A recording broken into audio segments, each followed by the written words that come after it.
सुप्रभात प्यारे प्यारे प्रदेशवासियों, अभी रूप हुए हैं आपके सामने हिमाचल प्रदेश की सुबह की ताजा खबरों के साथ आइए शुरू करते हैं बिना गवाए हुए ताजा खबरों के सिलसिले। आज पैतृक गांव पहुंचेगी शहीद पवन की पार्थिव देह, राजकीय सम्मान के साथ होगा अंतिम संस्कार। जम्मू कश्मीर के पुलवामा जिले के पदगामपोरा में आतंकियों से लोहा लेते शहादत पाने वाले रामपुर के सपूत पवन कुमार की पार्थिव देह का पिछले कल परिजन दिन भर इंतजार करते रहे। वहीं परिजनों को ढांढस बंधाने के लिए रिश्तेदारों के साथ ही आसपास के लोग पहुंचे। प्रशासन से मिली जानकारी के मुताबिक शहीद पवन कुमार की पार्थिव देह आज सुबह करीब 11 बजे उनके पैतृक गांव पृथ्वी में पहुंचाई जाएगी। वहीं यहां उनका राजकीय सम्मान के साथ अंतिम संस्कार किया जाएगा। उप मुख्यमंत्री बोले, स्कूटी के लिए WVIP नंबर के लिए बोली लगाने वालों पर FIR दर्ज करने के निर्देश। उप मुख्यमंत्री एवं परिवहन मंत्री मुकेश अग्निहोत्री ने कहा कि स्कूटी के लिए WVIP नंबर की बोली लगाने वालों पर FIR दर्ज करने के निर्देश परिवहन निदेशक को दिए हैं। उनका कहना है कि जिन 3 लोगों ने WVIP नंबर के लिए बोली लगाई और नंबर नहीं लिया है, उनके खिलाफ मामला दर्ज किया जाएगा। वहीं अग्निहोत्री ने कहा कि इन लोगों ने व्यवस्था के साथ खिलवाड़ किया है। मंत्री मुकेश ने पत्रकारों से बातचीत में कहा कि इस बोली के बाद संबंधित पोर्टल को कुछ समय के लिए निलंबित कर दिया गया है। पोर्टल में कुछ खामियां रही हैं और इनको दूर किया जा रहा है। कहा कि बोली लगाने के साथ जमानत राशि लेने की भी व्यवस्था होनी चाहिए थी ताकि बोली लगाने वाले मुकर न सकें। हिमाचल में GST उगाही का रिकॉर्ड 5,130 करोड़ रुपए है। वित्तीय वर्ष का लक्ष्य 4,933 करोड़ जुटाए। हिमाचल में आबकारी एवं कराधान विभाग ने GST उगाही में एक बार फिर रिकॉर्ड दर्ज किया है। फरवरी महीने की उगाही में 25% की बढ़त दर्ज की गई है, जबकि मौजूदा वित्तीय वर्ष में GST की उगाही में 21% की बढ़त बनी हुई है। विभाग अभी तक 4,933 करोड़ रुपए जुटा चुका है। खास बात यह है कि आबकारी एवं कराधान विभाग मौजूदा वित्तीय वर्ष के तय लक्ष्य के बेहद करीब पहुंच गया है। प्रदेश सरकार ने मार्च में खत्म हो रहे वित्तीय वर्ष के लिए 5,130 करोड़ रुपए का लक्ष्य निर्धारित किया था और विभाग मौजूदा समय में इस लक्ष्य से 197 करोड़ रुपए दूर है। फरवरी महीने के 28 दिन में विभाग ने 377 करोड़ रुपए की उगाही की है। इससे अनुपात लगाया जा रहा है कि मार्च में विभाग की कलेक्शन 400 करोड़ के पार जाएगी। इससे वित्तीय वर्ष की कुल उगाही 5,300 करोड़ से अधिक हो जाएगी।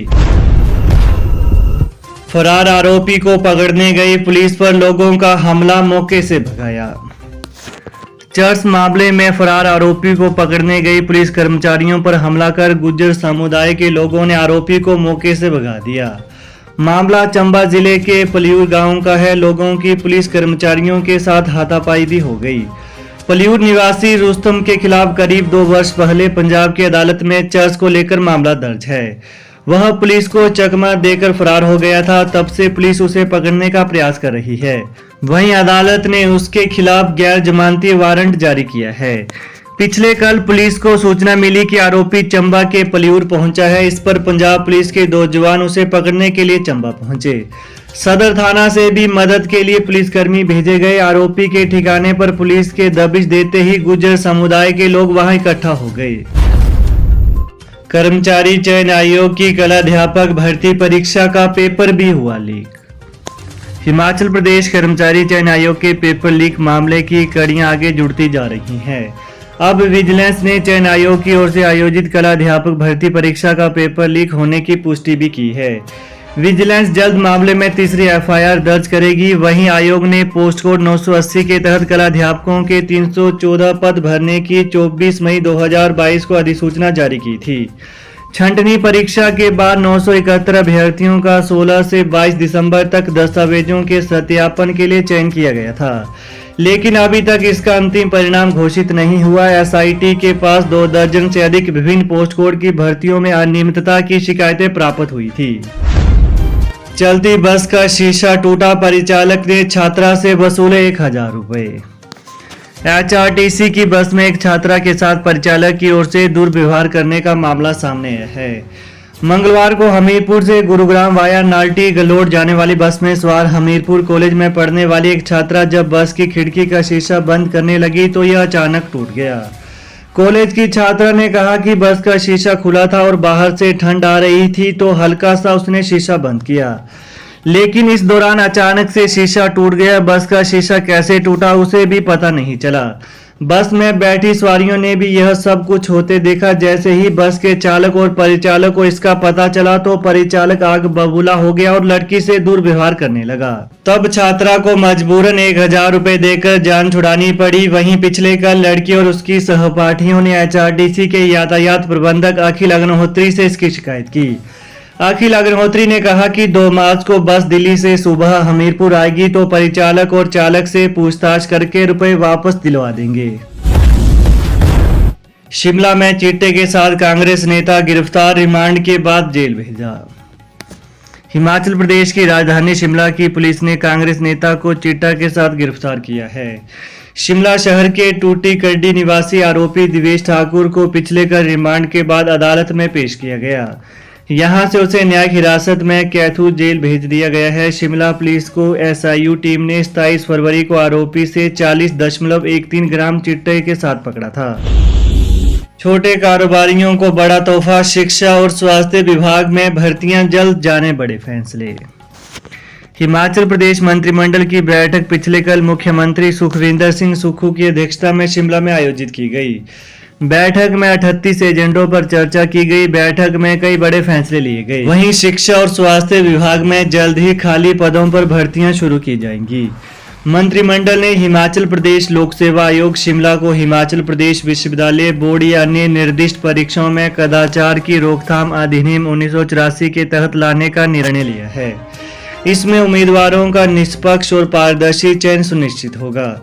इसके तहत परीक्षा के दौरान कोई भी नकल करता पकड़ा गया तो उसे 3 साल के लिए काली सूची में डाल दिया जाएगा। पूर्व भाजपा सरकार बीते साल कर्मचारी चयन आयोग हमीरपुर को इस एक्ट के दायरे में लाई थी। इसके अतिरिक्त आपको बता दें कि हिमाचल प्रदेश में छोटे कारोबारियों के लंबित करीब 50,000 आबकारी टैक्स के मामलों को प्रदेश सरकार बिना ब्याज और जुर्माने के निपटाएगी। इससे जहां इन कारोबारियों को टैक्स चुकाने में सुगमता होगी, वहीं सरकार के खजाने में पैसा भी आएगा। कल फिर होगी कैबिनेट बैठक, ओल्ड पेंशन के साथ स्कूल डी नोटिफाई करने पर चर्चा संभव। पिछले कल मंत्रिमंडल की बैठक करने के एक दिन बाद ही कल मुख्यमंत्री सुखविंदर सिंह सुक्खू ने दोबारा कैबिनेट बैठक बुला ली है। 3 मार्च को कैबिनेट की बैठक दोपहर 12 बजे राज्य सचिवालय में आयोजित होगी। वहीं मुंबई दौरे के कारण इस बैठक में उद्योग मंत्री हर्षवर्धन सिंह चौहान शायद शामिल न हो पाए। बजट सत्र से पहले सरकारी फाइलों पर चल रहे बहुत से मामले बुधवार की कैबिनेट में नहीं लग पाए थे। वहीं NPS कर्मचारियों को ओल्ड पेंशन की SOP जारी होने का इंतजार था, लेकिन यह मामला भी पिछले कल नहीं लग पाया। हिमाचल में OPS है लागू, तो फिर फरवरी के वेतन से क्यों कटा NPS का पैसा। हिमाचल प्रदेश में मुख्यमंत्री सुखविंदर सिंह सुक्खू और उनके मंत्री पुरानी पेंशन योजना OPS लागू करने का दावा तो कर रहे हैं, लेकिन फरवरी के वेतन से भी नई पेंशन प्रणाली यानी NPS के तहत सरकारी कर्मचारियों और सरकार का पैसा कटने से बड़ा सवाल खड़ा हो गया। वहीं प्रदेश में 13 जनवरी को कांग्रेस सरकार की पहली कैबिनेट बैठक में OPS को तत्काल प्रभाव से लागू करने का दावा किया गया था, लेकिन अभी तक OPS लागू करने की अधिसूचना सरकार जारी नहीं कर पाई और न ही इसको लेकर कोई गाइडलाइन बन सकी है। विपक्ष दल भाजपा भी कांग्रेस की 10 गारंटियों में से सबसे बड़ी गारंटी अब तक लागू न होने पर सवाल उठा रही है। तो ये है आज सुबह के मुख्य समाचार। तो प्रदेश की ताजा खबरों को पाने के लिए चैनल को जरूर सब्सक्राइब करें। Thanks for watching. जय हिंद, जय हिमाचल। बंगाल से सिद्धि प्राप्त 64 शक्तियों के माहिर, इमीडिएटली रिजल्ट बाबा सलीम खान।